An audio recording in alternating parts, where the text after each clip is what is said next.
Hello team, and welcome back for session 2. So the warm-up for today is the exact same from session 1. So we're going to start with those 2 minutes of jump ropes or that 250 meter run. Then you're going to go into 2 rounds of 12.5 meters of walking lunges and 10 ice skaters. Once you complete those 2 rounds, you're going to 8 shadow deadlifts, 4 beetles, 4 twist tops left and right, and 4 tiger steps. I have the videos following this that explains each one of those exercises just in case you forgot. The jump rope. The exercise looks like this.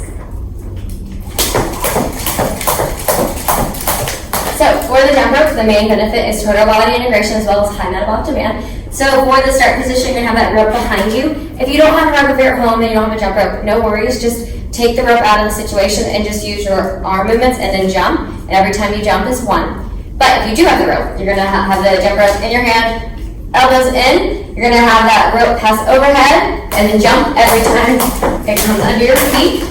So like I mentioned, every time you jump is 1 with the rope or without it. And some common faults for this is poor timing. Sometimes people want to land really heavy when they do it and they can't get back up, proper timing, or too much motion in the arm. So you're going to make sure just a nice movement from the wrist.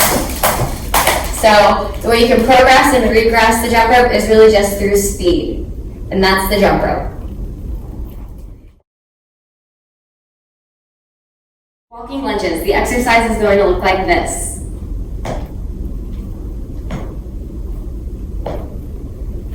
So, for the walking lunges, the main benefit is total body integration as well as high metabolic demand and hip stability. So you're going to begin for that start position and facing that path of travel in that tri-ready stance. You're going to be stepping out, bringing those knees down that 90-degree angle, staying up nice and tall, and going to the opposite leg. So for this one's rep count, you're going to be doing distance travel, or it could be for time depending on what the workout prescribes. Some common faults for the walking lunges is that spinal flexion, so rounding of that back, as well as allowing movement in that frontal plane of the hips, or having those knees go past the toes. So for this, you want to make sure that you stay up nice and tall, shoulders away from the ears, keeping those hips parallel with the floor, 90-degree angle, for some common cues for the walking lunges. The way you can progress and regress this one is through speed, but also range. So your range could be here, your range could be here, just whatever works for you. So that is the walking lunges.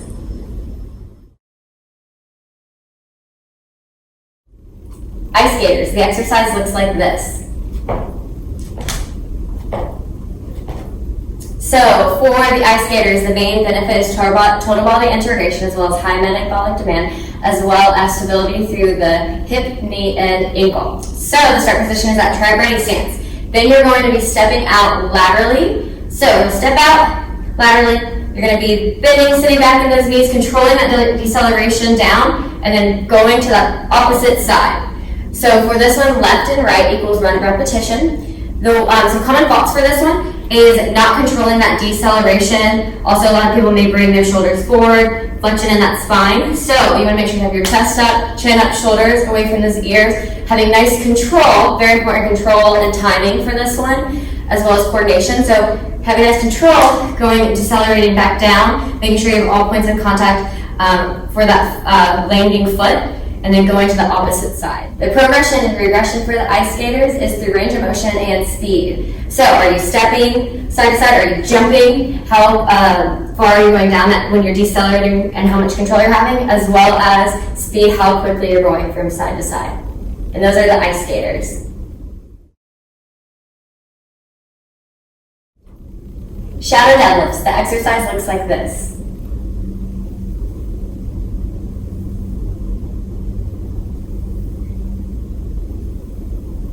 So for this one, the main benefit is strengthening through that posterior chain, and it's also a good movement prep for any hinge motions that we may do in the workout. So you're going to start in that start position, hands on those thighs, sitting up nice and tall, sitting back through those hips, allowing your palms to come down to about the knees, and then coming up nice and tall, squeezing up through those glutes. So every time you hinge down and come back up is 1 repetition. Some common faults for this as maybe some people may want to go into that squat motion or rounding through that back so they're not utilizing that hinge motion. So sitting those hips back, nice soft knees. So for that, you want to make sure you stay up nice and tall. Think about having the wall behind you is pulling your hips back, pulling those hips back, and then coming up, like I mentioned, nice and tall. So the way you can progress or regress this exercise is really just through range of motion. So how far are you hinging down in that shadow deadlift? So that is the shadow deadlift. Beatles, the exercise looks like this.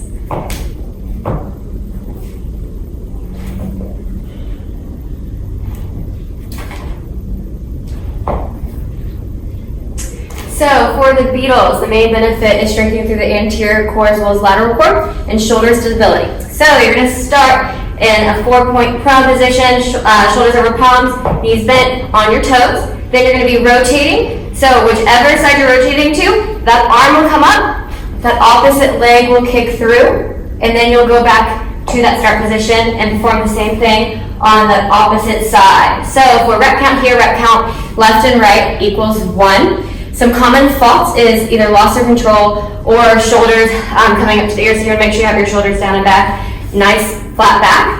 So for this, some common cues is making sure that you have control, shoulders away from those ears.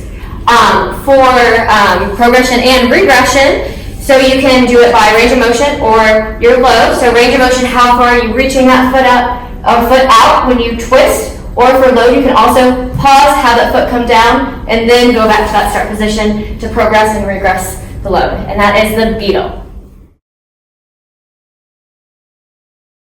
Twist tops. The exercise is going to look like this.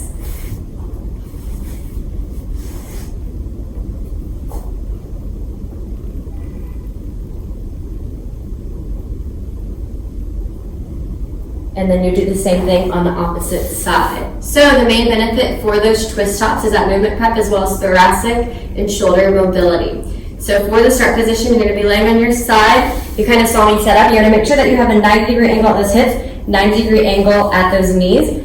That lower arm will have the palm up, upper arm on top, and you're going to make sure that you are nice and stacked, nice and tall, shoulders away from the ears. You're then going to open up through that thoracic spine, open up through those chest, having your eyes follow, and then coming back down to that start position. So every time you open up is one repetition. Everything you do on the left, you must do on the right. And so some common faults for this one is one, people are losing that 90-degree angle, not staying stacked, so as well. And then you also want to make sure that you're applying light pressure on that lower knee as you open up, because some people may start to bring those knees up as they open up, and that's going to be their end point for their range. So once they bring those knees up. So kind of watch that on yourself when you're doing it at home, whatever it may be, to think about keeping those knees flat on the floor. So opening up, pressure on those knees are some common cues for that exercise. And the way you can progress and regress this one is really through that range of motion. So as you continually do this, you will see that your range will increase through this exercise. And that is the twist tops.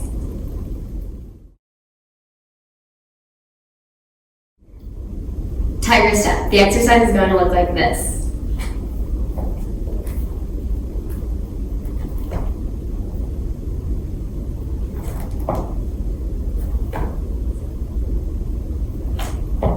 So, the main benefit of the tiger step is total body aggression as well as full body mobility and length through that frontal line. So, the start position, you're going to be in that 4-point prone position, except you're going to have your feet either hip length or slightly wider than hip length apart, because you're going to begin going into that animal squat. Then I'm going to bring my right foot outside of that front hand, and as I do that, I'm going to bring the arm up, rotate it back, having my eyes follow that hand, and then coming back to that start position and going to the opposite side.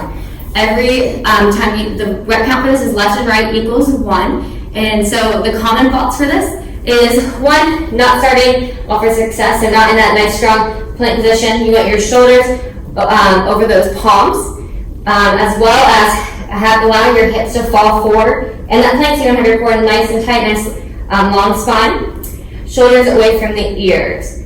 And then also giving yourself enough time to plant that foot before beginning that rotation and for that tiger step.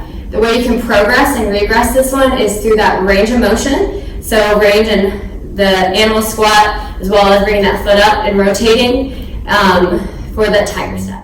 Okay, team, so for today's workout, the training objective is to focus on developing movement control, dynamic stability, and strength endurance. So looking at the workout, there's going to be 2 rounds, and each round there will be 3 stations that need to be completed twice. So looking at round 1, station 1, perform each of the exercises listed from top to bottom using the reps in the left column. So for example, you're going to do a 250 meter run, 25 meters of walking lunges, 12 push-ups, and 12 one-arm kettlebell swings, and you'll do that 2 times. Once you finish that, you'll go straight to station 2. Station 2 and 3 have the same formula as station 1 using different exercises and reps. And again, they're going to both be using those reps in the left column. At the end of station 3, go back to station 1 and we'll start round 2. Round 2, station 1. So you're going to perform each of the exercises listed from top to bottom using the reps in the right column. So now it's going to be those 100-meter run, 12.5 meter walking lunges, 6 push-ups, and 6 one-arm kettlebell swings 2 times. And then you'll advance to station 2. Station 2 and 3 have the same formula as station 1 using different exercises and reps, once again using that right column rep counts. And then record your time as you complete the formula. There is a 35-minute time limit on this formula, and if you do not complete within the 35 minutes, that's okay. Give yourself a time score of 35 minutes. Now let's look at the 3 new exercises for today: push-ups, traveling ice skaters, and scorpion bridges. The push-up. The exercise looks like this.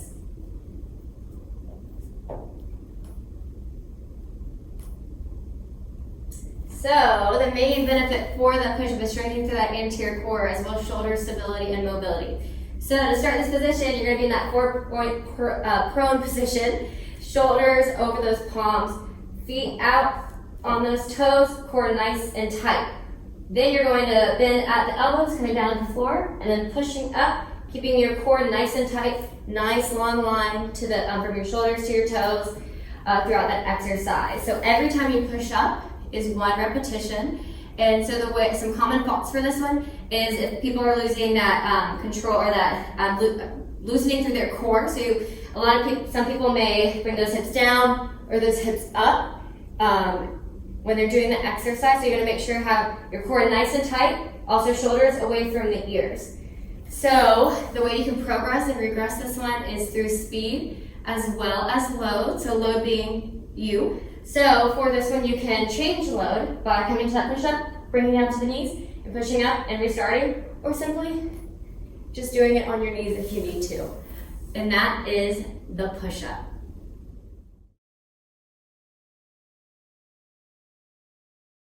Traveling ice skaters. The exercise looks like this.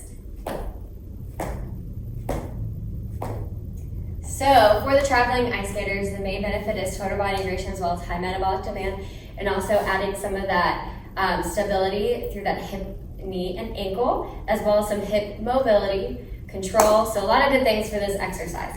So to begin, the start position, you're going to be facing that path of travel once again. You're going to be then starting in that tri-body stance, standing up nice and tall, stepping out laterally in that 45-degree angle, plating that foot, and then allowing yourself to decelerate and control. And then you're going to be using that force around the planet foot to go to that other side, so 45-degree angle, and decelerate with control. So some common faults with this one is either allowing that knee to dive in or having some instability through that frontal plane, also that knee, hip, and ankle, and also loss of control. So some common cues for this one is control. Think about decelerating, using that planted foot to power off to the other side, as well as keeping that chest up and head up, because a lot of people want to look down at their feet. So you want to have your focus on the end of that path of travel, because once your head goes, your chest goes, then you have that spinal flexion. So you want to think about chest up and head up. And then the way you can progress and regress this exercise is through speed and range of motion.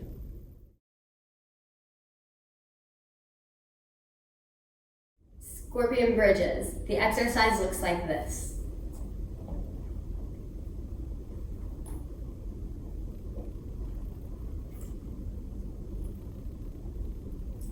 So the main benefit of the scorpion bridge is strengthening that posterior chain as well as hip stability and mobility. So the start position for this exercise is you're going to be on your back supine, knees bent, feet flat on the floor. You're going to have your palms up. You're then going to lift up through those hips. While doing so, you'll bring that arm over that opposite shoulder, and then you're going to be coming down to that start position, nice controlled, and then going back to that opposite side. So every time you do left and right is 1 repetition. Some common thoughts for these scorpion bridges is either bring your hips up too high. So extending through that low back, you want to make sure that you want to lift up with those hips, nice and controlled, squeezing through those glutes. Also, palms facing up like I mentioned, because some people will push through with those palms. So you want to have your palms up when you're doing this exercise. So the way you can progress and regress this one is mainly through time under tension and that range of motion. And that is the scorpion bridges. Okay, team, now that you guys know the new exercises for today, I want to leave you guys with some helpful tips. So first, if you notice that each station decreases in volume, so with the reps or distance traveled, this will allow you to maintain range of motion and control, and also challenge stability and control throughout the workout. Also, for your load, this should be set to allow for an even tempo of movement over an extended time to develop greater strength endurance. If you're sprinting through the formula, challenge your load as long as form permits. Also, make sure that you guys are still practicing these exercises in red before you begin. But after you practice, we're going to begin in 3, 2, 1, go!